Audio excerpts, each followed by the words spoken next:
night may be long and the dark may be deep, but the answers are there to be found. Whether it's the normal, the abnormal, or the paranormal, you're in the right place. Let's go beyond reality. Good evening, good morning, and welcome everyone. It's Beyond Reality Radio with Jason and JV, although Jason not with us tonight. I'm JV Johnson. Thanks for being here. We've got a returning guest tonight. It's going to be a very interesting discussion. We're going to be talking with Bernie Taylor. He's an author and a naturalist. We're going to be talking about the work he's been doing on redating, redefining, and re-exploring and rediscovering maybe the great Sphinx. We'll learn about what traditional wisdom has told us and maybe what the alternative view is at this point about that amazing monument in Egypt known as the Sphinx. So we'll be doing that. We've also got some great shows lined up for you for the rest of the week. Tomorrow night, Heather Ash Amara will be here to talk about her book. It's a little book on big freedom. And then Wednesday night, Tanya Richardson, who is an intuitive, will be here to talk about her book called Angel Intuition, A Psychic's Guide to the Language of Angels. This will help you learn how to improve your intuition. She talks about how your sixth sense can help you receive more divine guidance and improve every aspect of your life.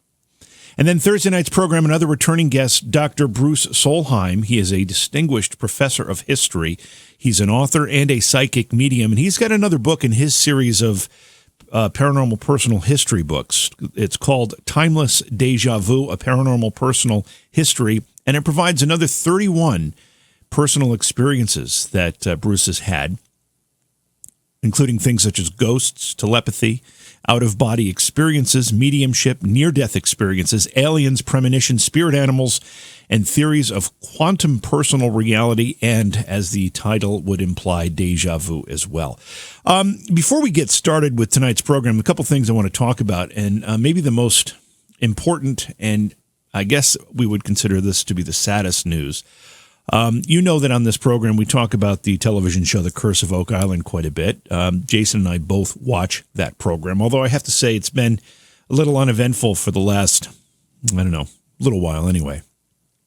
But anybody who watches the show knows of Dan Blankenship. Dan, a veteran treasure hunter, and he's kind of the patriarch of the whole effort to find the treasure on Oak Island. He has passed away at the age of 95 years old. I have to say that in the last few episodes, and when he's appeared, he hasn't looked unhealthy, but he certainly looked like he's been having some trouble. He's one of the most influential and accomplished of the Oak Island treasure seekers, and he's an instrumental or had been an instrumental member of the Curse of the Oak Island reality series. He passed away Sunday of apparent natural causes. And Blankenship first read about the Oak Island mystery in a Reader's Digest story in 1965. And if I'm not mistaken, it's the same story that the Lagina brothers saw in Reader's Digest. It was reading that story that created a lifelong fascination with Oak Island for both the Lagina brothers and Dan Blankenship. And in 1970, Dan moved and began looking for the treasure full time. A statement from the producers of the History Channel show The Curse of Oak Island said, "A true Oak Island legend, Dan was a respected and admired man. His perseverance, ingenuity, and passion inspired all. Safe journey, Dan. We will all miss you, and your legacy will be part of us always." So sad news there from those who watch The Curse of Oak Island. Dan, obviously, anytime the guys discovered anything, they would go to Dan and ask his opinion or his knowledge. So he will be missed, and certainly our thoughts and prayers to the remainder of his family and all of the Oak Island team, who obviously are a very close-knit group. A couple other things I wanted to point out, because this is a story that I find kind of interesting and sad at the same time. 3 in 5 millennials say life is more stressful now than ever before. And the thing that makes this a story that's interesting, it's the things that are stressful to those folks. The young adults say things like slow Wi-Fi, broken cell phone screens, and getting 0 likes on a social media post are making their lives difficult and resulting in many sleepless nights for the group. Among other stresses that made the top 20 list of stressful things these folks are experiencing, losing credit cards, arguing with partners, traffic delays, phone batteries dying, forgetting passwords, and forgetting phone chargers. Job security ranked 18th on this list, and that happened to be just ahead of number 19, which was choosing what to wear. I know. So, when I look at the generation that preceded the baby boomers and call them the greatest generation as they stormed the beaches of Normandy and then came home and just got to work. And we're worried about things like Wi-Fi and broken smartphone screens. I just don't get it. Also, another interesting story that I wanted to bring to your attention, a mysterious whirlpool appeared in the sky above the United Arab Emirates. And when I say whirlpool, it was just a large circular patch of clear sky amid the otherwise heavy clouded sky. Scientists happen to call this phenomena a fall streak hole and said that they are very rare, but they are explainable. However, some sky watchers have begun suggesting that there's a UFO connection. I'm hoping Slick Eddie can find the picture of that and post it on our social media. Speaking of social media, we'd like it if you'd go to beyondrealityradio.com and explore our website. Also, look us up on Facebook. It's just Beyond Reality Radio there. And stop by my personal fan page. It's JV Johnson on Facebook as well. So once again, tonight we're going to be talking about the Sphinx with Bernie Taylor. He's an author and a naturalist. He's got a book out, we've talked about it before, called Before Orion, Finding the Face of the Hero. So we've got a lot to talk about tonight on the program, and I'm looking forward to a great discussion. We will take your phone calls a little bit later in the show at 844-687-7669. It's Beyond Reality Radio. Don't go away. Did you know that online retailers like Amazon have constant deals that can save you money on the things you buy every day? It's no joke. Save 40%, 50%, even 80% on great products, and all you have to do is know about them. Noodle Shark is the way to be alerted when something good is coming your way. Noodle Shark is the social media page that lists great deals that not only save you money, but give you the deals before anyone else has them. All you have to do is find Noodle Shark on Facebook. Search it as The Noodle Shark. That's The Noodle Shark, because you deserve to save too. Become a shark and save. We've got a great conversation lined up for us tonight. We've got returning guest Bernie Taylor. He's an author and a naturalist. His website is beforeorion.com, which references his book called Before Orion, Finding the Face of the Hero. Bernie, welcome back to Beyond Reality Radio. It's great to have you here again. JV, thanks for having me. I listened in on the earlier segment of the program. It sounds great. And we're going to talk about the mainstream, the alternative, and the alternative to the alternative. This is a show that everybody doesn't want to, every podcaster doesn't want to stream. This is the controversy on the alternative itself. And we're going to come up with a new story, a new version of history that will just change the way you see humanity. And so do I have to expect angry mail, Bernie? Is that what's going to happen here after our conversation? Because I welcome it if it does. Well, I would say there's a few people that may have been on the show in the past that may not come back on again. But we're all moving forward, right? Remember, in the opening of the program, you can't handle the truth. I mean, are we ready to handle the truth? This is the big show. Taking off the gloves, and we're gonna dive right into it. All right. Well, before we do that, I'm trying to remember when you were here last. It wasn't terribly long ago. It was a few months ago. We did the why I don't believe hallucinogenic drugs have anything to do with consciousness, symbolic behavior, or Paleolithic cave art. Right, that's right. And you're not going to have. He's never going to be on the program, is he? So what have you been up to since you were on last? So I've been doing more programs. I was at a lot of presentations. I was at UC San Diego last week, and I gave a presentation to planetary sciences and astrophysics. And we talked about the Paleolithic caves and the constellations and the images and how it all fit into the hero's journey. And everybody there asked the same question they asked everywhere else I've been, because we're all asking, we're trying to find that fundamental place from where we come from. So that's where I was last. And before that, I gave a presentation at a progressive Presbyterian church on Darwin Day. And I finally gave the same presentation, and they asked the same questions, because we're all seeking the same answers. And some of those answers we're gonna explore tonight.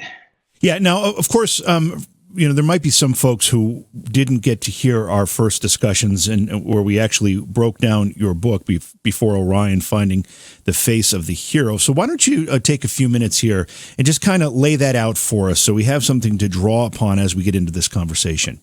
Absolutely, because it ties into some of these images. We're going to talk tonight about the Great Sphinx. So there's a cave in the northern part of Spain near Bilbao in the Cantabria region. It's called an El Castillo cave system. And there's a panel in the cave called the Gallery of Discs. And this Gallery of Discs is about 33 feet across, 10 feet high, streams these red discs down the center from left to right, or right to left, either way. And what I was able to determine is that it's got about 30 or so characters that are animal and human beings. And the animal and human being characters are in the exact same order as the Greek constellations. So on one end, which is the north, we have Hercules, then we have Aegea, the eagle, we have Pegasus, the horse, we have the dolphin becomes Pisces, Cetus is the sea monster, which is a seal, we have Orion, and then we have Sirius as a dog. Above that, we have a Barbary ape, which is the Barbary ape is Gemini. We have Ursa Major as bears, and of course bears. We have the Great Auk is the Cygnus. We have Draco, a crocodile becomes a dragon, and so forth. So we got a whole bunch of constellations, including the lion. The lion's a really important one. And so what's really important, what's kind of critical about this panel is that we just don't see these characters like we see in other places. We see them in the exact same constellation order in the night sky as the Greeks depicted them in their record. And so someone could say, well, you got a horse over there, and you got a bear over there, and, you made all the constellations. That's not what this is. They're in the same order. And so there's no chance. I mean, it's the probability of many, many millions that they possibly, there's no connection between the two. The Greeks had been to the cave, and Greeks and others, at this and other caves, and they walked out with astronomy from the distant past. It's the same astronomy that we use today. And these images are embedded in the wall. They're sort of hidden in there. And the red discs draw our attention away from them. So it's a test. When I gave this test at UC San Diego last week, I started off, no one knew except the host what I was going to be presenting. And I gave it to them as a test. And, I drew them into red discs, and we talk about red discs, and all these sort of things. And then I started throwing in these characters. And they're like, wait a second, where did that come from? But it's a psychological test to see if you can see the forest, the trees, or in this case, the animals in the savannah.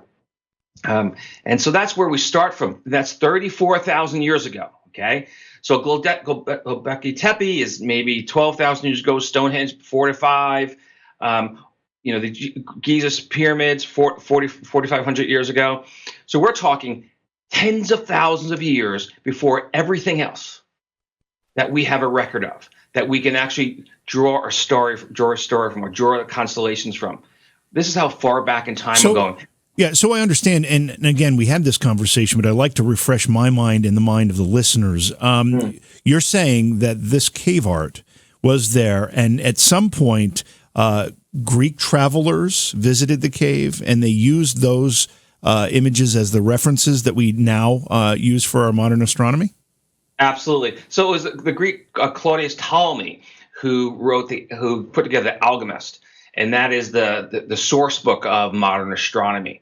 And Ptolemy, he was questioned that actually in modern times people say he's a fraud. They say he's a fraud because he marked down constellations that he couldn't have seen in his time.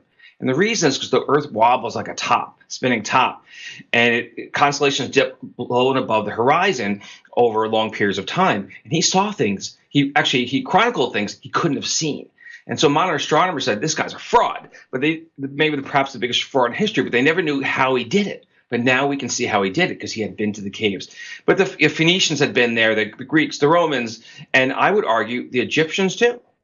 And which is the ancient Egypt is the holy grail to alternative history. So John Anthony West was, 30 so years ago, he looked at the Great Sphinx and he said, this is older than, he walked away, this is older than conventional Egyptologists say. He hooked up with Robert Schoch, and that's where we start our story. and with the dating by Robert Schoch. Your website is beforeorion.com. Is the information we're going to be talking about tonight also on the website? Absolutely. So there's a 2-minute video that chronicles the images that we're going to explore today. Our phone number is 844-687-7669. We'll take your calls later in the show. We are talking with Bernie Taylor tonight, author and naturalist. His website is beforeorion.com. His book is also called Before Orion, Finding the Face of the Hero. Tonight we're talking about the Sphinx.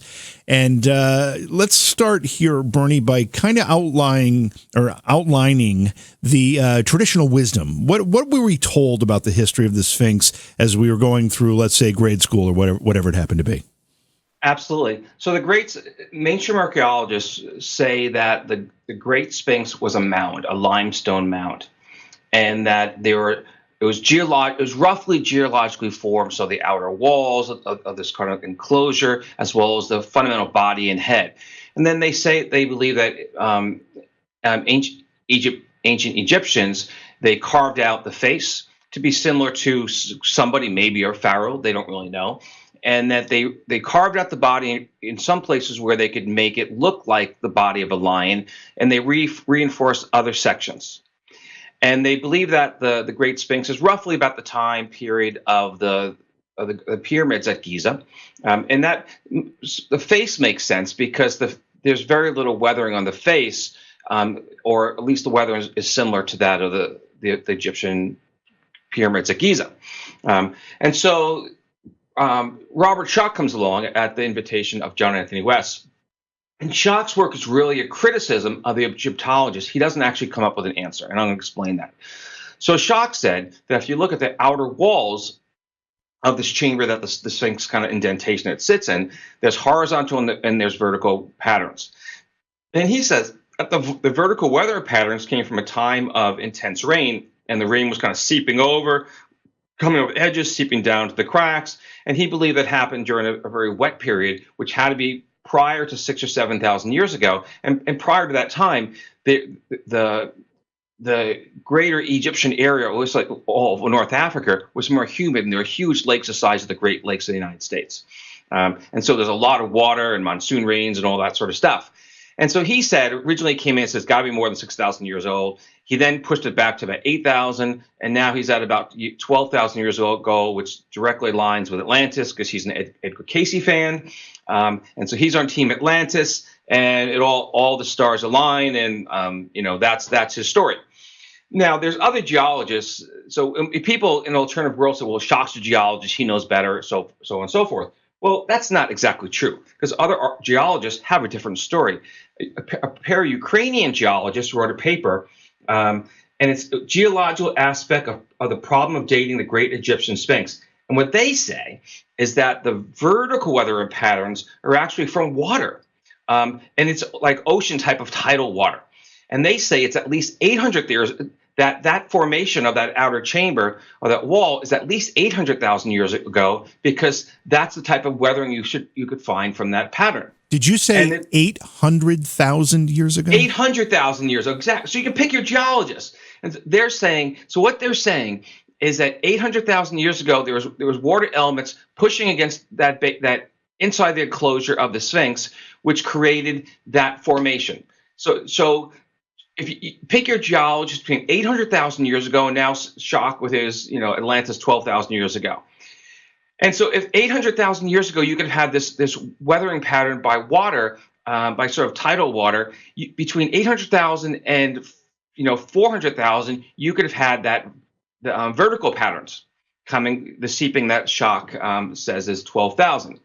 That's really important. You can actually go back millions of years in the greater Egyptian region inland, and there's in Wadi el-Hiltan, there's fossils of whales.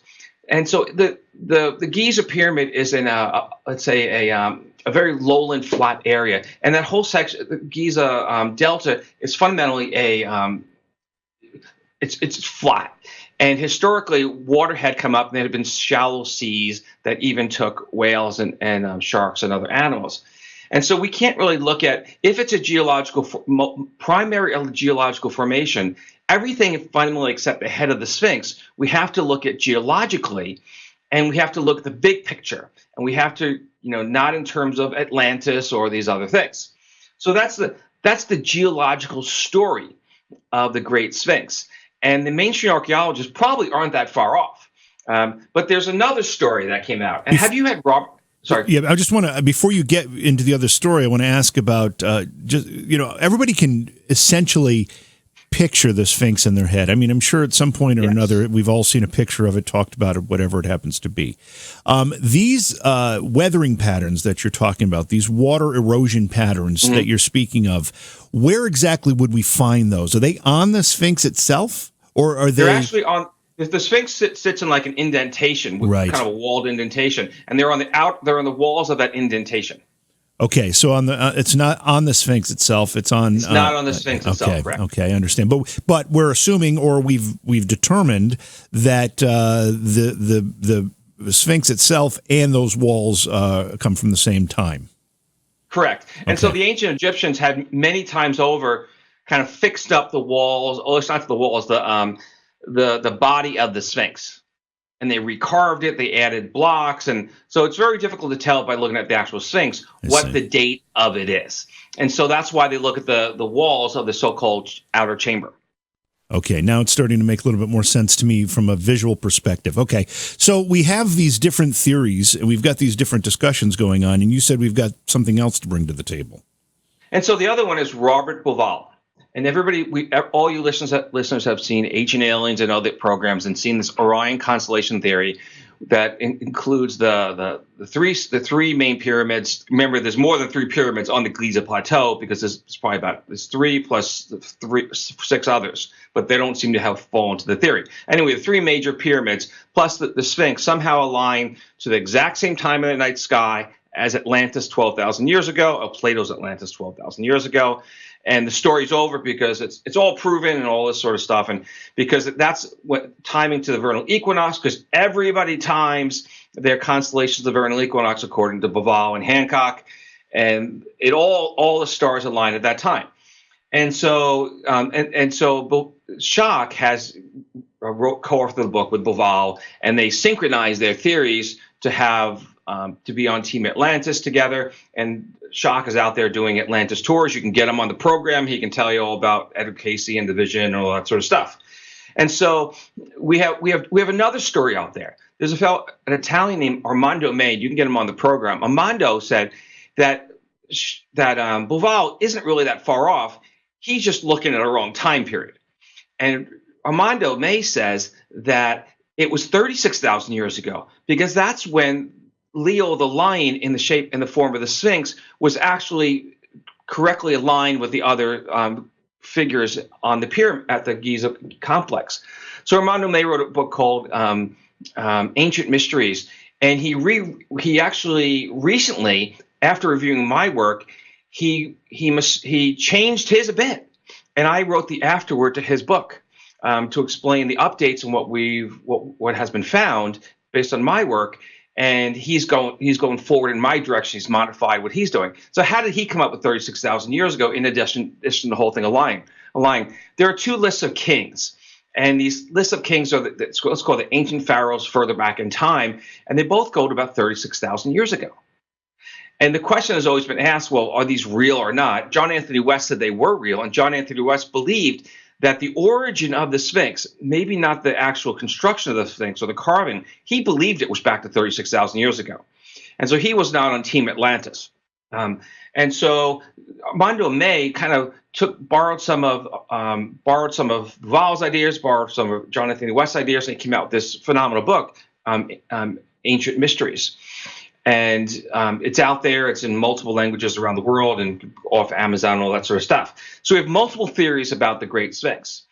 And they all have these different timings, but each one of their timings coordinates to some other artifact. So whether it be Atlantis, whether it be the list of the kings, whether it be the 800,000 years ago when that was a tidal area. So everybody. No one has been able to actually date the origin of the Sphinx. What they're doing is they're trying to date other things and then coordinating or collaborating those with the Sphinx. Does that make sense? Yeah, it does. Now, let me just ask a couple what might be naive questions here. If it was built 800,000 years ago, Well, it wasn't built. So geologically, the fundamental structure before it was carved would have been formed 800,000 years ago. I see. Okay, so that could have been just a big rock. Fundamentally, what we're saying? Exactly. And if in that part of you can look at images in that part of the desert. There's a lot of these type of objects out there. I live in Oregon near the coast, and I can see these sort of things on the coast where they're weathered down by both the wind, the ocean, and rainfall. So this is not unique at all. And so the question is, okay, we're going back to which geologist do you choose? Which geologist do you believe? Which astronomer do you believe? And which Egyptian records do you believe? Because they're all different. And that has historically been the problem with dating the Great Sphinx.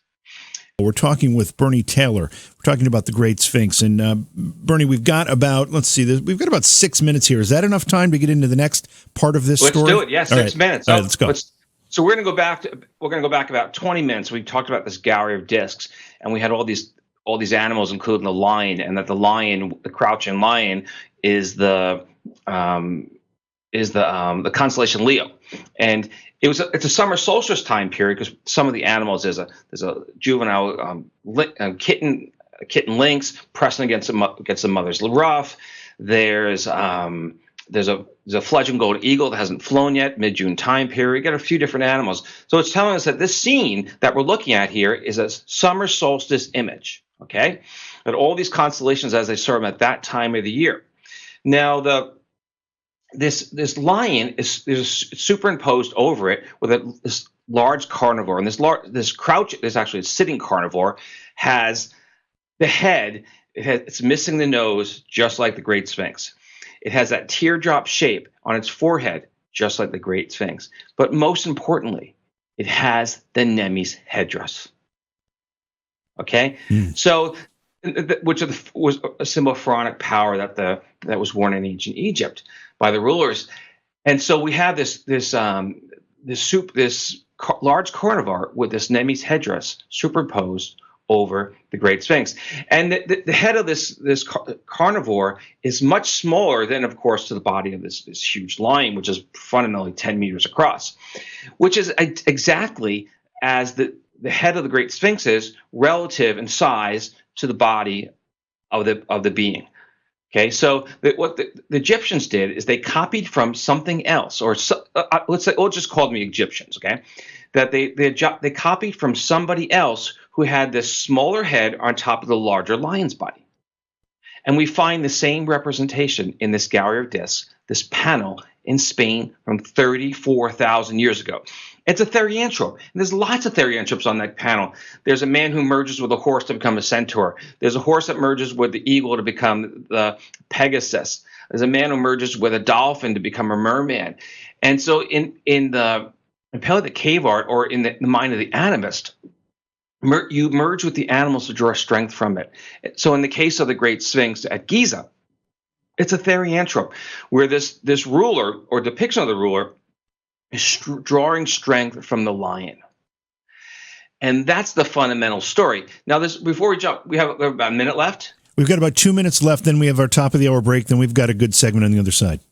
Okay, so what's a little slightly about ancient Egypt? Ancient Egyptians did not celebrate. Their big holiday was not the vernal equinox, as Bouval, Hancock, and Schock are saying with their whole Orion constellation timing and all that sort of stuff they got going on there. Their big time of year was the summer solstice. That's when that was the new year. It's when they restarted the calendar. But it was also the inundation of the Nile. The Nile actually flooded that time and went right up to the feet of the Sphinx, of the Great Sphinx at Giza. So this concept that everything has to be timed to the vernal equinox is garbage, because the ancient Egyptians didn't do it. Now, there's something else about the ancient Egyptians. The dynastic Egyptians didn't have the constellation Leo. So how did they come up with this huge Giza complex with Leo tied to the vernal equinox and all the belt of Orion, all this sort of stuff, when they didn't even have Leo as a constellation in their record? Not until about 2,000 years ago it pops up, and I think it's called the Deneb disc. But so at the time that the Egyptian pyramids were made, or in even earlier time among the Egyptians, they didn't have Leo as a constellation. So we've got a lot of questions out there. Number one question is, where did they get Leo from? If the Sphinx is Leo in the Paleolithic record, how did it get there? Number two is, we've got a whole new timing. How could we have walked down this road of the Orion constellation theory and Atlantis and all these other fabrications that are pretty much mainstream on the History Channel right now, and that people believe? I give presentations and people will say to me, well, what about Leo and the Great Sphinx and the Orion constellation theory? Doesn't this all work out with the Paleolithic aliens? I say, no, it doesn't. It doesn't even work out with ancient Egyptians. And there's the criticism of those ideas have been just like buried by the big program on the History Channel. And so the group think is about what's been poured on us, rather than what the information we've been able to give to objectively evaluate what the story is. Because what people say is, well, if it comes from mainstream archaeologists and mainstream Egyptologists, and they disagree with us, they're lying. They're holding a truth from us, and they're the evil ones. They're the bad ones. But it's not that way all the time. It's actually probably not way most of the time. They're searching for the same answers we are. They're just taking a little slower. They're not jumping to take constellations in the night sky, throw them onto the pyramid, and say, we're all done. Let's sell books. Yeah. And if it was that obvious, everybody would get to the answer very quickly. It's certainly not obvious in any way. So we do have a lot of this is open to interpretation. All right, we have to go to break here. This is our top of the hour break, and we're going to come back with more with Bernie Taylor. We'll also take your phone calls at 844-687-7669. We're talking about the dating of the Great Sphinx in Egypt. It's a fascinating conversation. It also ties to Bernie's book. It's called Before Orion, Finding the Face of the Hero. A lot more to come. It's Beyond Reality Radio. I'm J.V. Johnson. Thanks for being here. Please support the program. Go to patreon.com/Johhaw. That's Johaw. We've got a great show for you tonight, talking with Bernie Taylor, returning guest to the show. He's an author and a naturalist. His book is called Before Orion, Finding the Face of the Hero. You can find out more information about his work and the book at beforeorion.com. I had mentioned in the last hour the passing of Dan Blankenship. Those who watch the reality series The Curse of Oak Island on History Channel know exactly who I'm talking about. He's a veteran treasure hunter who in 1965 read a Reader's Digest story about the mystery of the Oak Island treasure. A lot of people read that Reader's Digest story and became infatuated with the hunt for that treasure. Dan acted on it, and in 1970 became a full-time treasure hunter and has lived on Oak Island ever since. So what does that put us at? 49 years, nearly 50 years. He passed away on Sunday at the age of 95 years old. And more work has been done in the last few years because of the work of the Lagina brothers, who are featured on the television show The Curse of Oak Island. And they've gotten closer than ever before, than anyone else has, to determining what, if anything, is hidden on Oak Island. Well, Dan passed away. He won't be able to see the resolution of that effort. I will say this one thing, though, because it's kind of circulating on chat rooms and blogs and stuff, that the curse itself that has been talked about on the program is that 6 people have died in the effort to find the treasure, and it wouldn't be until the 7th person died that the treasure would be found. And if you believe such things, I guess Dan Blankenship would be that 7th person. I don't know if I believe that, but it's an interesting perspective. Anyway, our best to the Blankenship family. He lived a long, healthy, good, full life, 95 years, but it's never easy to lose a loved one. So our best to the Blankenship family and all those who were involved in the TV show The Curse of Oak Island, because I know they were a tight-knit family. We're going to be taking your phone calls as well here. Again, our guest, Bernie Taylor, tonight. We're talking about the mystery of the Sphinx. And Bernie, one of the things that we often hear when we talk about the Sphinx, it's kind of goes hand in hand to say the riddle of the Sphinx. What exactly is the riddle part of this? Is it what we're talking about tonight? Well, the riddle of the Sphinx, there are multiple Sphinxes, and tonight we're talking about the Giza Sphinx, but we can actually segment off into the Greek Sphinx, because the Greeks told the story of Oedipus, the famous Oedipus, and he approached the Sphinx, and the Greeks asked, and the Sphinx asked him the question of what begins life on 4 legs, then 2, then 3, and the answer is it's the man that starts as a child, walks on 2 feet, then ultimately 3 feet with a cane. And so the concept of the Sphinx is not purely Egyptian, because independently we have the sitting Sphinx among the ancient Greeks. And in this gallery, this image from Spain 34,000 years ago, we have the crouching lying with the Sphinx superimposed over it, and we have the sitting Sphinx. The large carnivore. So we have both images for to account for both 2 different places. Why all Sphinx don't look the same.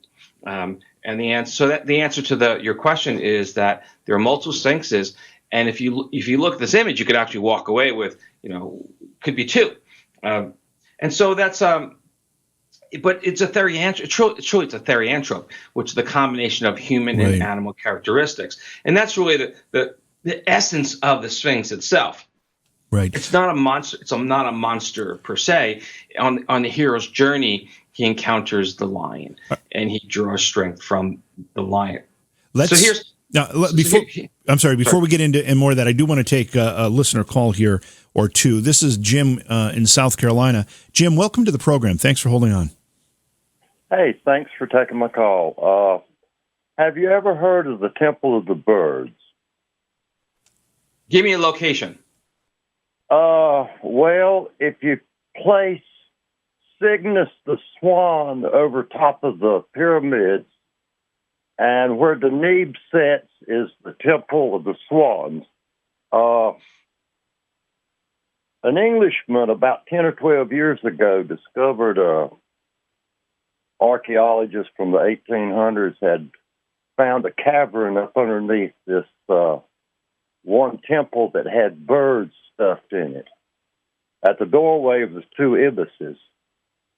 But anyway, he sent a man and wife team to Egypt over there to identify it. Have you heard of this? So was the author of the modern book, The Cygnus Mystery, I'm Googling it, it's coming up my Google right now, by Andrew Collins? I believe it may have been. It's a man and wife team. Okay, so Andrew Collins is a smart guy, okay? He's written a bunch of interesting books. They're all about Cygnus, and he sees everything as fundamentally anything is Cygnus, okay? You get him on the program, he'll talk about Cygnus, okay? But here's why Andrew Collins' work is important, because he actually lined up the pyramids, the 3 Giza pyramids, major pyramids, to Cygnus. Yeah, well, that's what I was thinking, and there's a cavern that goes about 300 feet up underneath the plateau. Okay, so here's the question. Very small opening.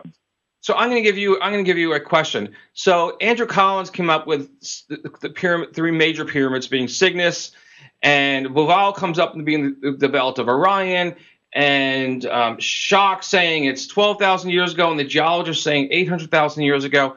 You realize how many different stories. It's like, everybody's got an Atlantis. Well, I'd say, give me 10 Atlantises that you are positively sure are the one, and then we'll have a serious conversation. That's how ridiculous it is.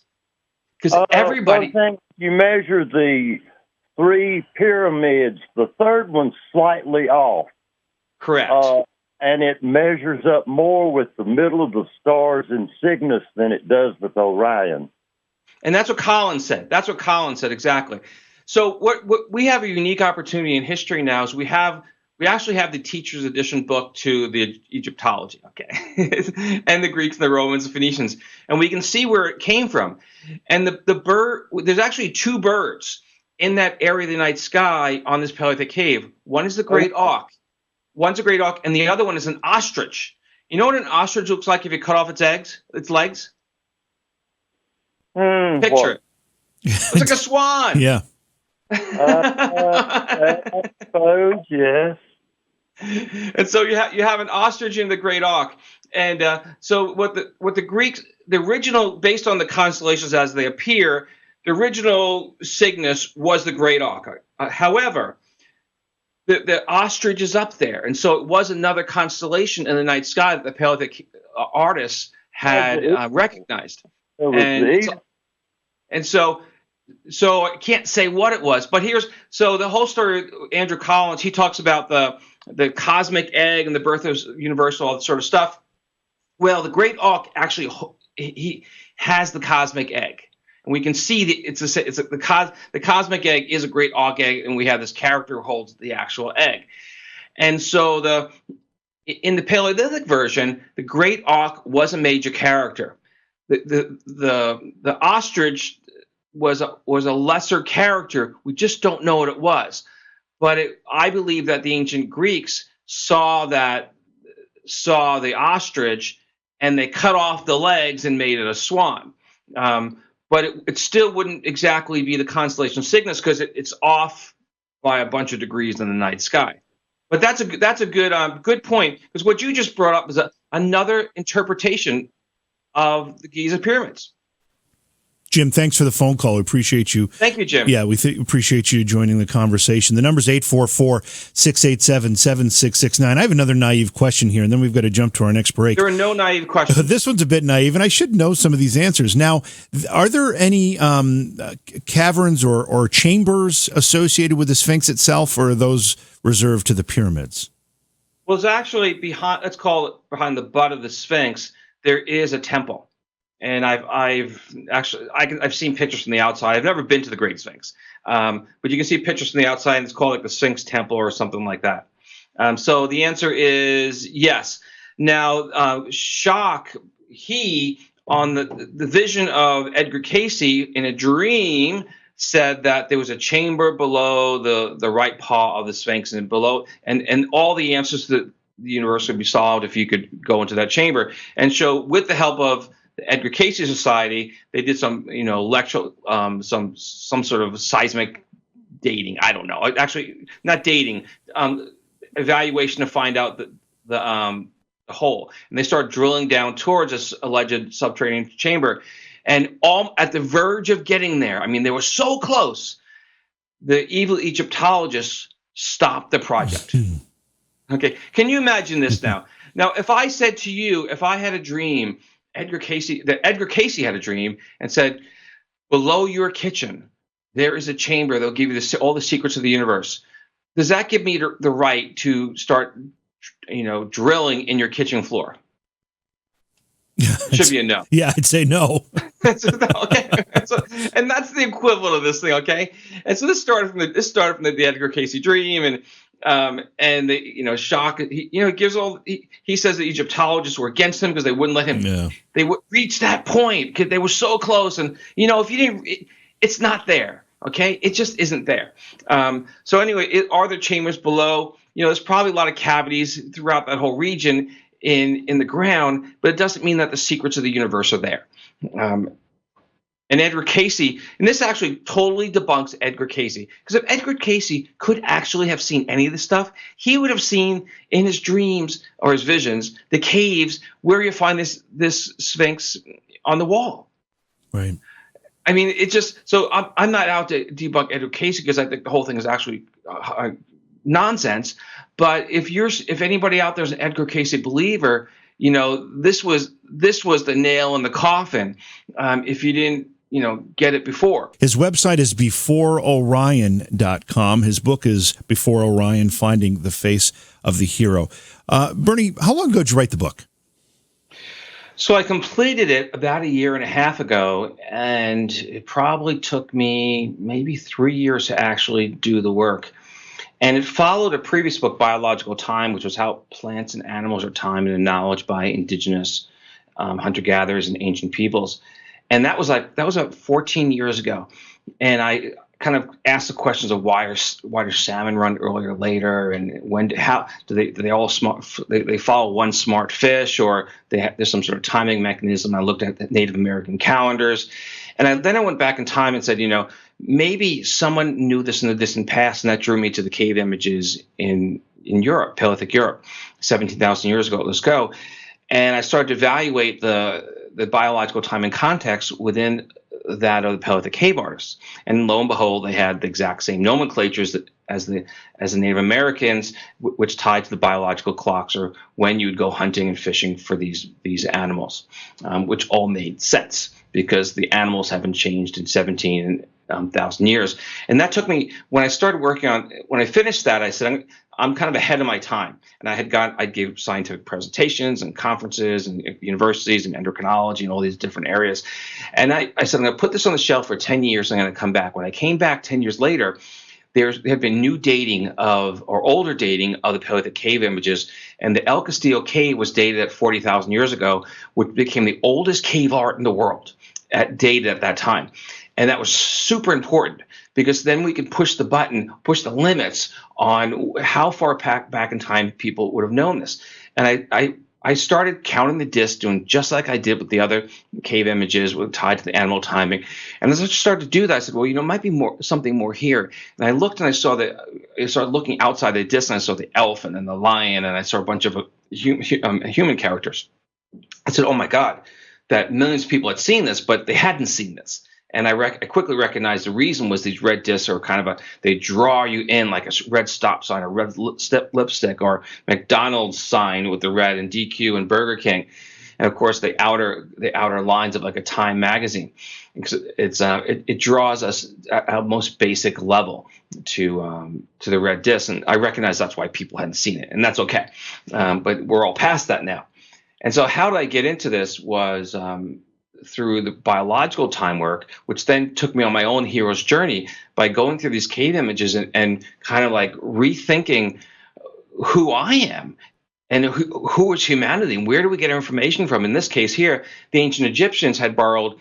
So we believe that let's say a few years ago, we believe that the ancient Egyptians were at kind of the pinnacle of ancient civilization for their time, and that everything they created was new. And of course, Jonathan West and Graham Hancock and others, they said, no, it came from someplace else, but they had no place that it came from. Göbekli Tepe ultimately was unearthed maybe 20 years ago and became popular in the last 6 years, which pushed it back to that there was early civilizations, 12,000 years, but there was no relationship between the art and the archaeology at Göbekli Tepe and the ancient Egyptians. So yes, there was an early megalith at Göbekli Tepe, but it's not connected to the ancient Egyptians, and it's pretty obvious because the symbology is completely different. And so, but what the ancient Egyptian symbology is directly related to is this Paleolithic cave image at El Castillo. Tomorrow night, we've got Heather Ash Amara on the show. She's an author talking about her book, A Little Book on Big Freedom. And then Wednesday night, Tanya Richardson, who is an intuitive, will be here to talk about her new book called Angel Intuition, A Psychic's Guide to the Language of Angels. And she'll help us learn how to improve our intuition. And we'll talk about your sixth sense and how you can receive more divine guidance to improve every aspect of your life. And then Thursday, Dr. Bruce Solheim is a returning guest. He's also a distinguished professor of history, an author, and a psychic medium. He's got a new book in his series called Timeless Deja Vu, A Paranormal Personal History. And this book provides 31 more true personal experiences of the paranormal, such as ghosts, telepathy, out-of-body experiences, and much more. That'll be Thursday night's program. Tonight, we are talking with Bernie Taylor. Bernie is an author and a naturalist, also a returning guest to the program. His website is beforeorion.com, and his book is called Before Orion, Finding the Face of the Hero. We've been talking about the Sphinx all night. You've told us about several different theories about dating the Sphinx, and you've connected the concepts and the ideas to the cave in Spain, and that's been the focus of your book and your study. So once again, just bringing this back around to the date ideas, why are the dates so important here? Well, the El Castillo cave dating is 34,000 years ago. So we're going to call them the ancient Egyptians, had been to the caves. They took this image, and they, in their own time, could have carved out the face of the Sphinx, the head of the Sphinx, and fixed up the body. And the enclosure area, which has that weathering, both the horizontal and the vertical, could have been from some time, hundreds of thousands of years ago. So here's a problem, though, okay? And I haven't solved this one out. So I said earlier that the ancient Egyptians did not have the constellation Leo, at least not in early dynastic times. But they clearly have the Sphinx oriented towards the east, and they drew it from this Paleolithic image where, in fact, it's towards the east as well. So was it the ancient Egyptians who first designated that monument as the constellation Leo for the Sphinx? I don't think so. There was somebody else, because if it was the ancient Egyptians, we would have seen earlier. We would actually see in the record the Leo as a constellation, but we don't see it until about 2,000 years ago during Greco-Roman times. So there was some other influence that came into the ancient Egyptians, and I believe it was somewhere around dynastic times or pre-dynastic times. So we're talking between 4,000 to 5,000 years ago, not 12,000 years ago Atlantis. Okay, so there was somebody.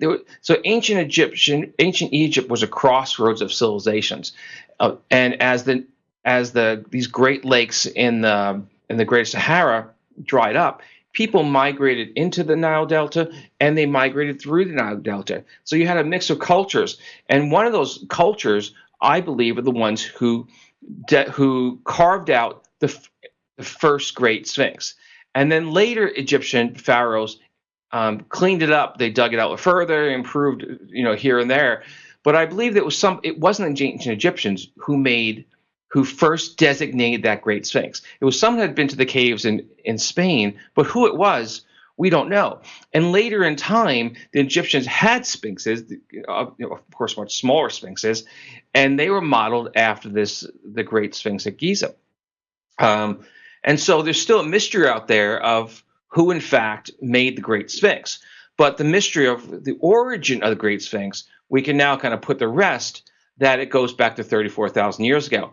There's also another question that I actually address in the book, but I don't address on the podcast of the radio programs, is what is the origin of this El Castillo panel? Because the Paleolithic cave artists didn't come up with one or two or three artists didn't come up with this entire body of constellations. Right. It just didn't happen. In this elaborate mythology with the cosmic egg and the hero on his journey and all these sort of things, that there's an origin to that, and I talk about in the last chapter of my book. And but maybe we can have another show about it. But there is an origin to this El Castillo cave panel that dates back much further in time, and it's not in Spain. And it's not in Egypt. So that's out there for your crew to wrap its head around for another show someday, right? Absolutely. Let's take another listener call here before we run out of time. This is TJ in Rhode Island. Hey, TJ, welcome to the show. Hey, how you doing? Great. And I have a question for Bernie, because I noticed this fascinates me, because many of these types of investigations usually involve the traditional, what I would at least call Eurocentric positioning. And how does it compare, if you've done any, or do you plan on doing comparison, say with Chinese prehistory civilization, because they have that unique view that they do not thank the West for their culture. They take no credit for a time. They also have their own mythology where they place Panku, the first man, millions of years ago as living on the earth. Good question. I lived in China in my early 20s, and I'm 54 now. And I remember I was on the bus once with a Chinese person on one side and an Italian on the other. And the Italian said that Marco Polo brought the spaghetti, a pasta, to China. China said that Marco Polo stole it from China, brought it back to Italy. It's a true story. And it really goes back to where. So Pangu is actually a really good story. Pangu is about the creation of the universe, the cosmic egg, that singularity. And Pangu wakes from the cosmic egg, and through his axe, he splits in two, makes the yin and the yang. And Pangu, then the constellations splay out into the night sky, and Pangu himself becomes his body, his head becomes the mountain, and his body become the trees, all these sort of things, which is fundamentally the same story. It also holds up the earth, he holds up the sky during that time period too, which is fundamentally the story of the Titan Atlas. Okay. Yeah. And so the answer to your question is that there is a monomyth. There's a story deeper in time, and we find this Pangu character fundamentally in this Paleolithic cave image. And so going back, the Chinese civilization doesn't go back 34,000 years ago, but we can find the origin of their myths in this place as well. There's an interesting constellation among the Chinese is they designate the star Sirius as a dog. Well, so did the Greeks, and so did Native Americans as people in North Africa. So why do people all around the world designate Sirius as a dog when it doesn't look like a dog? Because they come from a common origin. And so I think that is the tie that connects people around the world. But Pangu is a very good one that you brought up, that yes, there was that singularity, there was that cosmic egg, and there was the hero that broke from the egg. And that story is from the Nordic, the Orphic Greeks, it's told among the ancient Egyptians, the Dogon. It's like, and we see it in this Paleolithic cave image. We see the cosmic egg, and all the constellations just break free into the night sky in the Big Bang. Well, Thank you. That's what fascinates me about it, is the fact that it is dated so far back in history relative to what you usually see in the Middle East or in the others, because it goes back millions and millions of years in their time frame. You mean the Chinese? Yeah.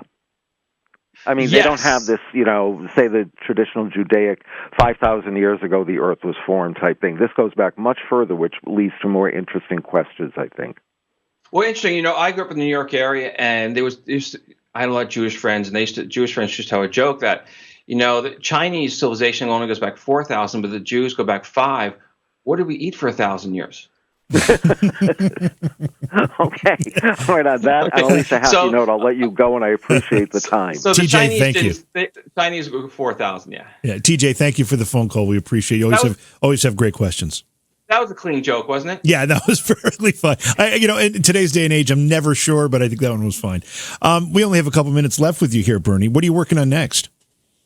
So what I'd like to be, I love doing podcasts, and I do a lot of mini documentaries, like 2 minutes, right? I put them on YouTube and on my webpage, BRR.com. But clearly the next stage for me is to become part of like a Netflix documentary or a travel channel or something like that. So if someone out there is listening and you're in the Hollywood or the Bollywood scene, let's talk and connect with me. And because this is visual, it's incredible, and it tells a story that nobody else is telling. But it is the story everybody else tells, because it's the core of all the stories. So we can talk about myth and monsters. We can talk about astronomy. We can talk about the cosmic egg, and all these great myths that we find around the world. So that is the target for the next one. And I'm still giving presentations. So if you're on the West Coast in some sort of organization, so I'll go to universities and colleges as well as churches, progressive churches, and I've done presentations at high schools, and so I love getting out there, giving the talk, and testing people live. And you can see their expressions, their faces, like, oh my God, how did we miss that? And then every slide they're challenged again because they missed it again. And so it's a lot of fun, and continuing the journey. End of my journey, hero's journey, is to tell the story, share what I learned. And one more question occurred to me here about the work you've done studying the cave art. You keep mentioning the red discs, which are very, very apparent when you look at the photographs. And you talk about those discs actually diverting your eye from the bigger picture, if you will, and these things you're talking about. Were those red discs added at a different time, or no, same time? They were. And we're dating them. We're dating the panel through the red disc. The panel is limestone, and calcium carbonate secretes from the limestone. And when it goes over, let's say, the red disc as actual man-made art, we can say that if we can date the calcium carbonate, then we have to say that red disc must be at least as old as that calcium carbonate. It might be a day older. It could be 1,000,000 years older. Okay. And so if you take a bunch of red discs and you can date the calcium carbonate over them, and they're all within a few thousand years, you can probably say, it's not 1,000,000 years old. It's probably 1,000 years or so older. And so they're dated by the red discs. That's pivotal. Got it. Okay. Because no one saw anything else. So that's because no one had seen anything in modern times. No one had seen anything besides the red disc. But now you could actually go look at the calcium carbonate over many characters in it to see what more common dating, which was not expected when they did the original red disc studies. And to take a page out of TJ's question, do Central American cultures share some of these ideas as well? Good question. So the answer is the more fundamental ones, such as the cosmic mountain. The pyramids in Egypt have fundamentally the same structure as the Mayan so-called pyramids. Right. And they're in flat areas where there are no mountains. So I would say that the man-made pyramids and the steeples and the churches, they are the connection between the earth and the sky world, in the same way as the mountain is Mount Everest and Olympians were on Mount Olympus, and hero Hercules climbed Mount Atlas, now Jebel Tawakal. Around the world, we find these cosmic mountains, and when we find either the temple on top of the mountain, or if it's too flat where there's no mountains, we find a temple that was made in its place. So these fundamental archetypes, the avianoid, the Birdman, who transcends to the spirit world, found all around the world. The river of transformation, which of course in biblical times, but we find that around the world as well. Among the dreams of man, the two most common are the cosmic mountain and the water of transformation. So they're in our collective unconscious. Right. Okay, well, that's going to do it for us tonight. Another fantastic program. Bernie, thank you so much for being here again. Absolutely. Love to come back again. And once again, it's beforeorion.com. Any other place you'd like to send folks to get more information about your work or your books? Oh, well, Before Orion, I use on Reddit and YouTube and Instagram and Twitter, across the social media platforms. Follow me, like it, pass it on, and it's just keep the ball rolling. It's just a lot of fun to do. All right, terrific. We'll have you back again for certain. It's Bernie Taylor again, beforeorion.com. All right, let's see here. We've got a great show lined up for you tomorrow. Heather Ash Amaro will be here to talk about her book, A Little Book on Big Freedom. And then Wednesday night, it's Tanya Richardson, who is an intuitive, with her book, Angel Intuition, A Psychic's Guide to the Language of Angels. And then if we look ahead into Thursday night's program, Dr. Bruce Solheim, a returning guest to the program, also a distinguished professor of history, an author, and a psychic medium. He's got a new book out in his book series called Timeless Deja Vu, A Paranormal Personal History. And this book provides 31 additional accounts of true personal paranormal stories, including topics such as ghosts, telepathy, out-of-body experiences, near-death experiences, aliens, premonition. When we had Bruce on before, we said there are some people in this world that are just lightning rods for paranormal activity, and Dr. Bruce Solheim is one of them. I think this is the third book, if I'm not mistaken, in the series of books. It's second or third. I'm not exactly sure. I'll have to check on that. But it's a great conversation, and Dr. Bruce Solheim is a great guest, so we're looking forward to that. In the meantime, stop by the Facebook page, Beyond Reality Radio. Also stop by my Facebook page, JV Johnson. And if you haven't found the YouTube channel yet, you should do that too. Go to YouTube and just search JV Johnson. You'll find it there. Have a great night, everybody. We'll see you tomorrow. It's Beyond Reality Radio. Beyond Reality Paranormal is hosted by J.V. Johnson and produced by Orion Palmer and Slick Eddie Edwards. Like us on Facebook and subscribe to our YouTube channel. Please consider supporting the program either through your podcast platform, click on the link in the description, or on Patreon at Joha Productions. If you'd like to be a guest on Beyond Reality Paranormal, or you have a recommendation for a guest, contact our producer, Slick Eddie Edwards. Eddie is spelled with a Y, at slickeddieedwards@gmail.com.